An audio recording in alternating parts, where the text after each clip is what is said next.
বাংলাদেশ নিয়ে অনেক চিৎকার করছে, অনেক কান্নাকাটি করছে, কিন্তু আমাদের সোদপুরের আমাদের তিলোত্তমা নিয়ে তার কোনো কথা নাই। আমাদের এই যাদবপুরে ছেলের বাড়িটা কোথায়, নদিয়া, আমি গিয়েছিলাম বাড়িতে বগুলাতে, তা নিয়ে কোনো চর্চা নাই। তো ব্যাপারটা হচ্ছে এখানে শুধু তাদের ভোট ব্যাংকের জন্য। আমি ফিরে আসছি এখানে, আমাদের রাজ্যে দেখছি আমরা অনেকে বাংলাদেশ নিয়ে অনেক কথা বলছেন, ইন্ডিয়া নিয়ে, আমাদের দেশে নিয়ে অনেক কথা বলছেন। দেখুন, অনেকে সরাসরি বলছে বাংলাদেশে কিছু হয়নি, যে বলছে আমি বলে সম্পূর্ণ সে অসত্য কথা বলছে। আর যেভাবে কিছু মিডিয়া, কিছু মেইনস্ট্রিম মিডিয়া থেকে শুরু করে ইউটিউবাররা যেভাবে দেখাচ্ছে বাংলাদেশের ঘটনাকে, সেটাও অসত্য দেখাচ্ছে। ঘটনা ঘটছে, অস্বীকার করার কোনো জায়গা নেই, ঘটনা ঘটছে। ঘটনা না ঘটে সেই জন্য আইএসএফ ছুটে গিয়েছিল ডেপুটি হাই কমিশনারের কাছে, সেখানে ডেপুটেশন দিয়েছে। ডেপুটেশন দেওয়ার পরে পরেই আপনারা নিশ্চিতভাবে লক্ষ্য করেছেন বাংলাদেশের ইন্টেরিয়াম গভর্নমেন্টে যিনি প্রেস সচিব আছেন, তিনি প্রেস স্টেটমেন্ট দিয়েছেন। 66টা মামলা হয়েছে, 70-এর অধিক অ্যারেস্ট হয়েছে, যারা বাংলাদেশের সংখ্যালঘুদের উপর অত্যাচার করেছে। একটা জায়গাতে স্পষ্ট হচ্ছে কিছু ঘটনা ঘটছে, কিন্তু দুর্ভাগ্যের বিষয় সেটাকে এমন দেখানো হচ্ছে, সেই দেখানোর ফলে এখানকার আমাদের এপার বাংলার মানুষ বা ভারতবর্ষ, পশ্চিম বাংলা বা ইন্ডিয়ার মানুষের মধ্যে একটা হিংসার ছড়ানোর জন্য একটা অপচেষ্টা চালানো হচ্ছে। এটা কোনোভাবেই কাম্য না, একে ধিক্কার নিন্দা করা। আমি প্রসঙ্গে আরেকটু বলবো, কিন্তু দুর্ভাগ্যের বিষয় যারা এত নিয়ে চর্চা করছি আমরা, আমাদের দেশে মণিপুরে লাগাতার 2-2.5 বছর ধরে হিংসা চলছে, দুটো জনগোষ্ঠীর মধ্যে লড়াই চলছে।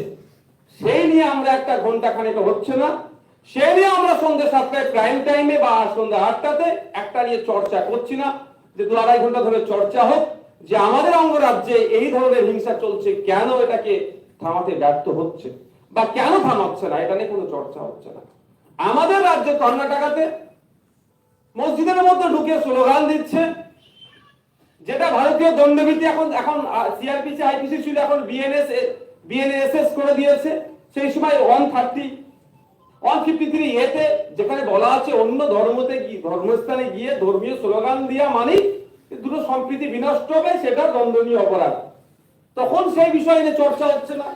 কদিন আগে আমরা দেখলাম একটা মসজিদের আজানকে লাউড স্পিকারে দিচ্ছিল, যে লাউড স্পিকারটা আমি দায়িত্ব নিয়ে বলতে পারি যে শব্দ দূষণ হবে না তার নিচে, সাউন্ড পলিউশন হবে না তার নিচেই বাজাচ্ছিল, কিন্তু তার সেখানকার মসজিদের ইমাম সাহেবকে তুলে নিয়ে গিয়ে 2 লক্ষ টাকা জরিমানা করে তাকে সেখান থেকে ছাড়লো। এ নিয়ে চর্চা আমাদের হচ্ছে না। আমাদের চর্চা হচ্ছে না তামিলনাড়ুতে ওখানকার যারা পিছড়ে বর্গের হিন্দু সমাজের মানুষ পুজো দিতে গিয়েছিল, তাদেরকে মারধর করে 3 জনকে খুন করেছিল, এই নিয়ে চর্চা হচ্ছে না। আমাদের দেশে পিছড়ে বর্গের হওয়ার জন্য এসইউভি গাড়ি কিনে যাচ্ছিল, গাড়ি থেকে নেভিয়ে পিটিয়েছে, এই নিয়ে চর্চা হচ্ছে না। আমাদের দেশে চুরি কোটালকে ও পিছড়ে বর্গের, ও কেন ইউনিভার্সিটিতে যাবে, ওখানে খিল্লি করলো, তাকে সুসাইড করতে বাধ্য করানো হলো, এই নিয়ে চর্চা হয় না। আমাদের দেশে রোহিঙ্গারা পিছড়ে বর্গের ছেলে ও ইউনিভার্সিটিতে পড়বে, সেন্ট্রাল ইউনিভার্সিটির মতো এত ভালো জায়গায় পড়বে, ওরা প্রতিষ্ঠিত হয়ে যাবে, এটা সহ্য করতে না পেরে ওকে নিয়মিত ক্রমাগত তাকে টিচ করে তাকে সুসাইড করতে বাধ্য করালো। ওটা নিয়ে চর্চা হয় না, ওটা নিয়ে কোনো আলোচনা হয় না। আমাদের দেশে নাজিম আহমেদকে আজকে 10 বছর হতে চলেছে, সিবিআই খুঁজছে, তার মায়ের কাছে পৌঁছে দিতে পারলো না এখনো। জেএনইউ ক্যাম্পাস থেকে তাকে অপহরণ করা হয়েছিল, তারপরে এখন 10 বছর হতে চলেছে, কোনো খোঁজই পাচ্ছে না সিবিআই, সেটা নিয়ে চর্চা হচ্ছে না। কিন্তু আমাদের দেশে চর্চা হচ্ছে কি বাংলাদেশ। ব্যাপারটা হচ্ছে আমরা যারা চর্চা করছি পক্ষে বিপক্ষে যারাই বলছি আমরা, আজকের দিনে আমি মনে করি এটা বলা দরকার যে আমাদের অবাঞ্ছিত মন্তব্যের জন্য পাকিস্তান চিন্তা সুযোগ নিয়ে নেয় আমাদের ক্ষতি করার। আমরা দেখছি কেউ বলছে হাত কেটে নেবো, কেউ বলছে কোমর ভেঙে দেবো বাংলাদেশে, কেউ যে করবো, কেউ বলে চট্টগ্রাম দখল করবো। আরে বাংলাদেশকে হোটেল দেবে না বলছে, কেউ বলছে চিকিৎসা পরিষেবা দেবে না। হোটেল দিলাম না, চিকিৎসা পরিষেবা দিলাম না, বাংলাদেশের মানুষ না খেতে পেয়ে মরবে, না চিকিৎসা নিয়ে মরে যাবে, এর থেকে বেশি কিছু হবে না। কিন্তু এটা আমাদের ভাবা দরকার যে আগে আমাদের দেশ, আগে আমাদেরকে জাতীয়তাবাদী চিন্তা ভাবনা আনতে হবে, আগে ভাবতে হবে। আজকে বাংলাদেশকে তো চীন পাকিস্তান সুযোগ খুঁজছে কিভাবে বাংলাদেশ আর ইন্ডিয়ার মধ্যে যে সুসম্পর্ক আছে সেটাকে নষ্ট করা যায়। সেই জন্য কোন একটা কে কবে কি ওদের আর্মির দায়িত্ব ছিল সে বলছে 4 দিনে ইন্ডিয়ার এই অংশ দখল করে নেব। উনিও ভালো করে জানেন, বাংলাদেশ টোটাল বাংলাদেশের সামরিক অস্ত্র শস্ত্র আর্মি যা আছে, আমাদের রাজ্যের তো আর্মি এরকম ভাবে হয় না।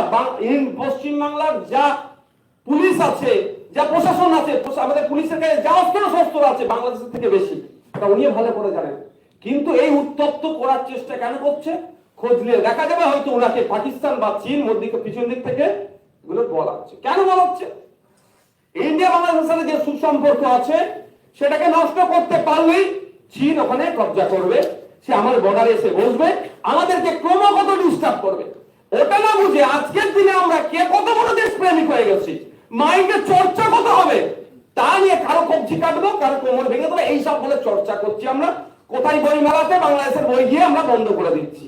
এটা দেশপ্রেমিকের পরিচয় নয়।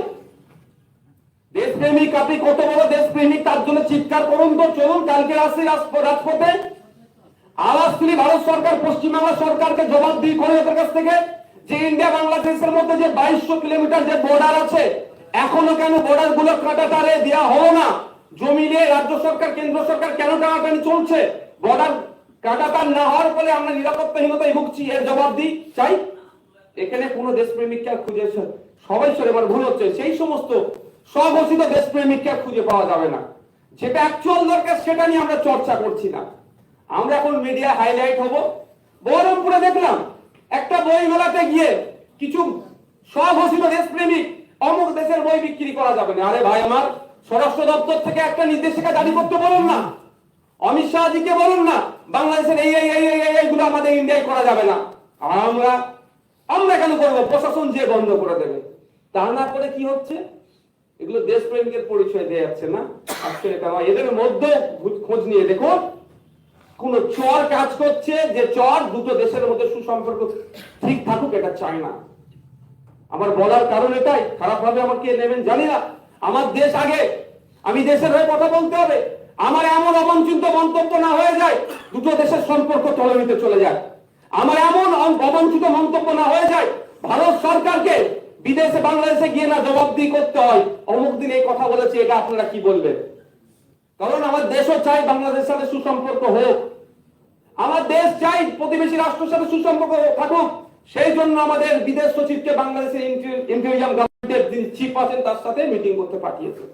আর আমরা এত বাঞ্ছিত মন্তব্য করে ফেলছি, দু দেশের সম্পর্ক তলানিতে পাঠানোর চেষ্টা হচ্ছে। এটা কোনোভাবেই কাম্য নয়। আজকে এখানে দাঁড়িয়ে, আজকে আন্তর্জাতিক সংখ্যালঘু অধিকার দিবসে দাঁড়িয়ে এটা প্রাসঙ্গিক কি বলতে পারবো না, যেহেতু বাংলাদেশ এখানে আছে, ব্যানারের নাম আমি প্রসঙ্গটা বললাম, এটা আমাদের মতো হয়ে যাচ্ছে। আমরা যারা আছি অনেকে অনেক কথা বলছেন। আজকে কলকাতায় এটা হচ্ছে, আপনারা যাবেন মার্কুইস স্ট্রিটে যাবেন, গিয়ে জিজ্ঞাসা করুন। আর পিয়ারলেস হসপিটালের আশপাশে গিয়ে যারা হোটেল টোটেল ভাড়া দেয় তাদেরকে জিজ্ঞাসা করুন, দাদা আপনাদের অবস্থা কেমন? জিজ্ঞাসা করুন আপনারা একবার, আপনারা উত্তর পেয়ে যাবেন। তাহলে দুটো দেশের মধ্যে যদি অস্থিরতা তৈরি হয়, অর্থনৈতিক ভাবে দুটো দেশ দুর্বল হবে। আমরা চাই আমাদের দুই দেশের সুসম্পর্ক গড়ে উঠুক। সুসম্পর্ক সাউথ এশিয়ার ডেভেলপমেন্টে কাজে দেবে। আমরা প্রতিবেশী ছাড়া কোন দেশের অগ্রগতি সুষ্ঠুভাবে হবে না, ডিস্টার্ব করবে বারবার। আমরা প্রতিবেশী রাষ্ট্রের সাথে যদি সুসম্পর্ক না থাকে, আমাদের যারা শত্রু রাষ্ট্র তারা ওই রাষ্ট্রের সাথে হাত মিলাবে।